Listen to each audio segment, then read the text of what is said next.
Jess, and welcome to day 8 of our 30-day Learn to Sew challenge. In today's video, I'm going to show you how to change a needle in your sewing machine. So as you work on different projects and sew through different fabrics, you will have to change your needle. Also, best practice is to change your needle after every 8 hours of sewing or after each project. If you sew with a dull needle, your stitches won't be as durable and you could snag your fabrics and damage them.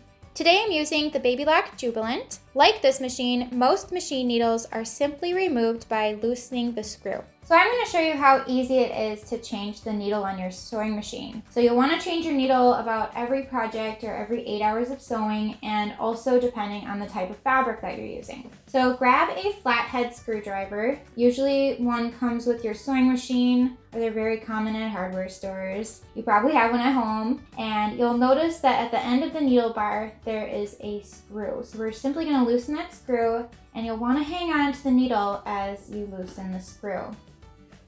And you only have to loosen it a little bit, and then you'll notice that the needle starts to slide down out of the machine. If you ever need to identify what kind of needle is in your machine or that you're installing into your machine, there are some tiny little words and numbers engraved into the needle, so that way you can identify what needle is in there. And you'll also notice that the needle has a curved side and a flat side. For most machines, the flat side will always go towards the back of the machine. Okay, so you'll want to look in your instruction manual that came with your sewing machine to know which way that the needle fits in. Otherwise, if you don't know, then when you place it underneath, it won't go up unless it's positioned in the correct direction. But for most machines, the flat side of the needle always goes towards the back of the machine.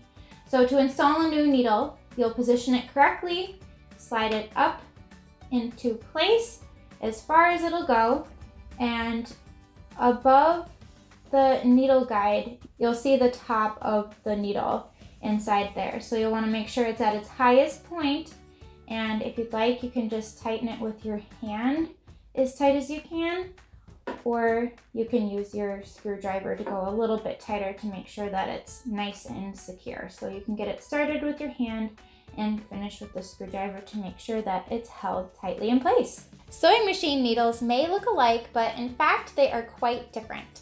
Selecting the proper needle for the fabrics that you're sewing on and your project will result in a quality stitch and make it a lot easier for you to sew. I hope you enjoyed this short tutorial, and if you'd like to learn more about different types of needles, let me know in the comments and perhaps I'll create another video. I'm excited that you're following along with this 30-day Learn to Sew challenge, and I encourage you to stick with it because the projects will be coming up soon. For tomorrow's video, I'll be showing you how to sew a straight stitch, which is the most common stitch used for projects.